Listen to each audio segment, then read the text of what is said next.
Yang kedua, jadi apabila ikatan dinas 10 tahun yang kedua, maka dia mengundurkan diri, dia bisa mendapatkan pensiun. Tapi kalau ikatan dinas yang pertama, mengundurkan diri tidak mendapatkan pensiun. Nah, Mayor Agus ini sudah mengajukan pengunduran diri, bukan diberhentikan, tapi pengunduran diri karena untuk mengikuti pilkada. Sehingga karena angkatan 2000 sudah 16 tahun, maka boleh. Itu adalah keinginan pribadi, tidak bisa ditolak, begitu. Jadi dia harus berhenti dan sudah mengajukan surat kepada Bapak Kasat. Ya? Tadi pagi, karena baru tadi pagi sampainya gitu. Tadi pagi. Suratnya sudah sampai mana, Pak? Di Kasat. Iya, di Kasat. Di Kasat, gitu. Berapa jenjang sih Pak suratnya Pak? Pertama dari Komandan Brigif, terus Pangdam Kasat sampai Panglima, atau seperti apa? Prosedur surat itu Pak berjenjang? Jadi prosedurnya dia mengajukan kepada Komandan Brigade. Komandan Brigade mengajukan kepada Pangdam, Pangdam kepada Kasat, begitu. Proses itu bisa secepatnya itu, karena suratnya kan lingkaran Jakarta aja semuanya, begitu. Bisa, sudah dipastikan. Jadi kalau Mayor Agus nanti mendaftar sebagai gubernur nanti di KPU, maka otomatis surat pemberhentiannya diajukan, gitu. Ya, belum.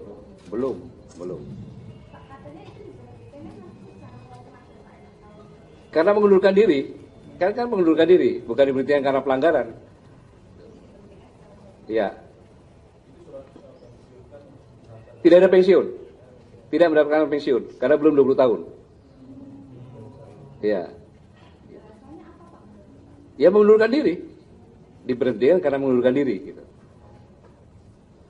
Pak, mengenai konsekuensi Pak yang katanya tidak kalah tidak bisa balik lagi ke pasukan. Saya jamin ketika kalah tidak bisa kembali lagi menjadi prajurit TNI karena sudah mengundurkan diri dan kita langsung kita proses. Karena itu Undang-Undang Nomor 10 Tahun 2012 kalau tidak salah demikian.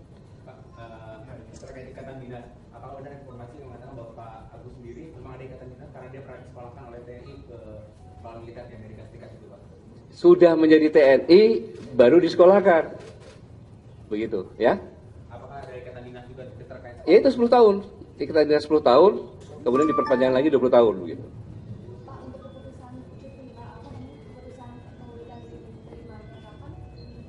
Diterima maksudnya gimana? Sudah diterima oleh Kasat sekarang ini. Sudah disetujui oleh Kasat. Iya, pada saat resmi mendaftarkan langsung disetujui. Berarti nggak perlu langsung ke Panglima juga Pak ya? Ya? Nggak perlu Panglima atau Panglima di Kasat Pak? Ya, tembusan kepada Panglima. Ya. Ya? Mungkin kepada Kasat, atau cukup sebenarnya kepada Komandan Brigade saja sebenarnya. Ya. Tidak harus sampai Panglima. Ya Panglima, kalau Panglimanya kan lagi di Australia juga, Panglimanya. Ya. Panglima lagi di Australia gitu. Apakah ada pembayaran kompensasi dari? Tidak ada. Tidak ada. Tidak ada kompensasi. Pak, ini kan ketika diminta jadi gubernur kan sedang menimba ilmu di Australia, itu seperti apa Pak? Langsung dicabut aja? Tidak berlaku lagi pendidikannya atau seperti apa? Ini dengan bersama-sama Panglima sudah mengadakan latihan di sana, begitu. Ya berhenti latihan, begitu. Bukan pendidikan, latihan di sana. Gitu. Latihan bersama di sana. Gitu. Dan kalau boleh tahu Pak, sampai detik ini apa sih tanggung jawab dari Agus sendiri yang tiba-tiba untung gitu loh Pak? Mungkin Jadi begini, mari kita berpikiran positif. Namanya dia mengambil karir di tempat lain bukan mutu. Kan begitu. Memilih karir di karir politik boleh-boleh saja. Boleh-boleh saja. Jadi kalau di negara-negara maju jarang yang sampai pensiun. Di Singapura jarang sampai pensiun. Gitu. Jadi fenomena kemajuan negara itu seperti itu. Pak, dari Panglima sendiri Pak Agus ini kan dia punya karir cemerlang. Menurut Bapak, sayang nggak sih Pak dia jadi gubernur atau menyayangkan sendiri Pak? Atau mendukung atau seperti apa? Jadi begini, terus terang saja. Jadi Mayor Agus ini sejak SMA Taruna dia nomor 1. Nilainya sampai sekarang belum ada menyaingi. Kemudian ketika lulus dari Akademi Militer, juga memperoleh Andi Makayasa yang belum tersaingi adalah tiga-tiganya didapat, mental, fisik, dan intelektual. Bapaknya belum jadi presiden waktu itu, gitu ya. Nah, kemudian saya mempunyai program sejak saya kasat, reformasi TNI, kemudian doktrin pertempuran, itu saya mengumpulkan antara angkatan 2004 sampai dengan 90, mereka yang bekerja. Diambil orang-orang yang terbaik, yang disiapkan untuk jadi pemimpin yang akan datang. Mayor Agus masuk di situ. Jadi salah satu kader yang dipersiapkan sebenarnya. Ya saya berat, tapi itu karena pilihan pribadi, hak pribadi, maka saya harus melepaskan itu. Begitu ya. Ya, namanya kita sudah menyiapkan kader kan, tiba-tiba aja kadernya lepas mengambil karir politik, berat, tetapi ya harus hak pribadi harus kita. Yang lainnya masih ada lagi. Pak Mayor Agus disebut butuh waktu ketika berpikir itu. Pak, dalam waktu itu ada konsultasi sendiri nggak Pak dari Kasat atau Bapak sendiri? Tidak ada, tidak ada. Berarti dadakan ya Pak? Ya, Dadakan. dadakan. Bisa diceritakan bagaimana kronologis dari kemarin pada saat Mayor Agus mencalonkan seperti itu sampai pada akhirnya beliau memutuskan untuk mengundurkan diri dari TNI. Ya tanya sama Mayor Agus, saya kan sebagai Panglima TNI dapat laporan saya dari Bapak Kasat kan gitu. Ya, di Kasat, nanti Kasat yang surat kepada kami, sudah di advance ya. Hari ini selesai, nanti malam selesai. Hari ini selesai, karena suratnya dia cukup sampai Kasat saja gitu, hanya memberitahukan kepada Panglima TNI. Prosedurnya begitu.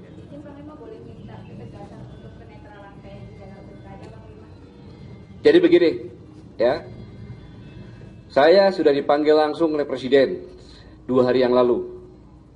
Dalam menghadapi pilkada,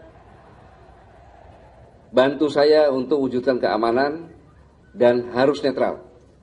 Kemudian atas perintah Presiden tersebut, kemarin di Cimahi, sekaligus membuka eksebisi Bela Diri Yomodo, saya kumpulkan para panglima. Saya sampaikan bahwa dalam pilkada ini kita harus berpihak kepada keamanan dan keberhasilan pilkada. Untuk itu maka kita harus netral. Untuk netral kita harus profesional. Saya tugaskan para panglima menyampaikan ini sampai kepada tingkat prajurit yang paling bawah dan melakukan pengawasan. Temukan sedini mungkin bagi ada prajurit yang terindikasi akan tidak netral. Dan apabila yang menemukan masyarakat atau pihak lain, maka saya nilai para pimpinan Pangdam dan Rem sampai ke bawah pengawasannya kurang. Saya ulangi, apabila informasi ini dapat dari masyarakat baru kita tidak lanjuti, maka unsur pengawasan dari para pimpinan tidak maksimal. Dan dalam kesempatan ini saya mengimbau kepada seluruh masyarakat, apabila melihat prajurit saya mengetahui dengan pasti dia prajurit dan tidak netral, laporkan.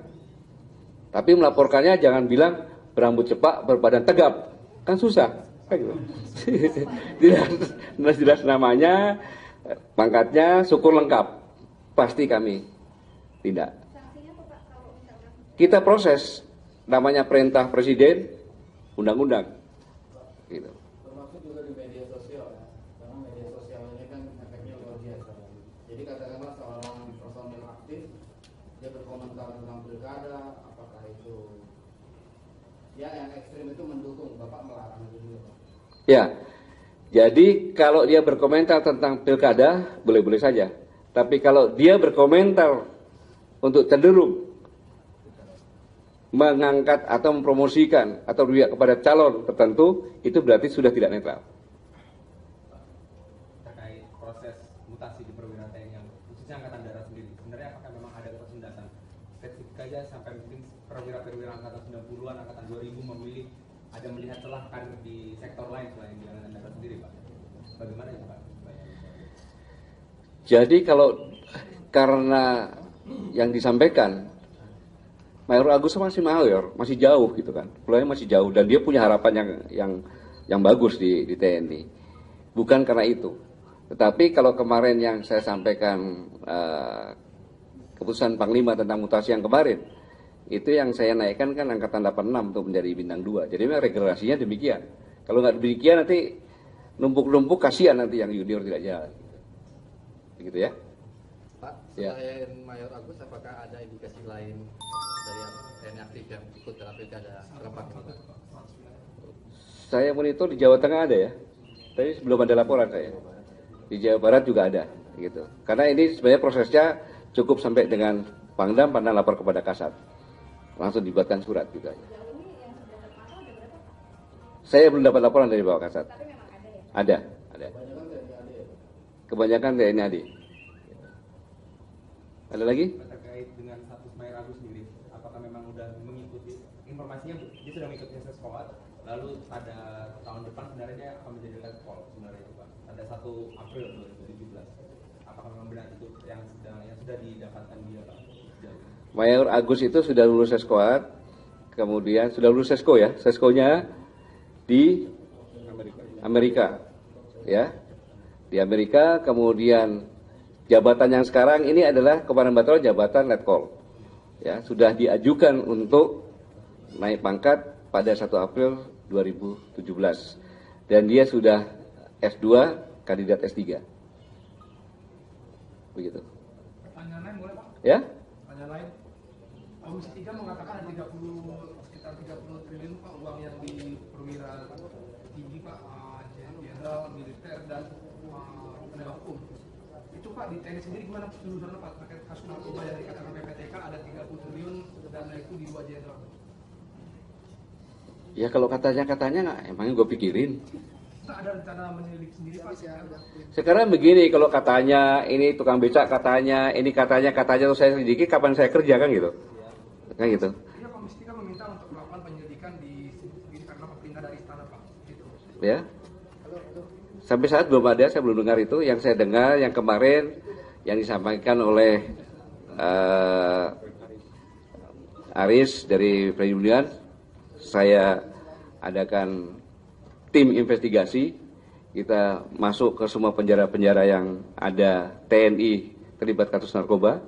Kemudian hasilnya sebagian sudah, kalau ada berapa letkol, kolonel yang kita ambil, yang terbukti. Tetapi yang dikatakan Freddy itu pada tanggal 27 April 2011, bintang 2 saat itu, yang sampai sekarang masih aktif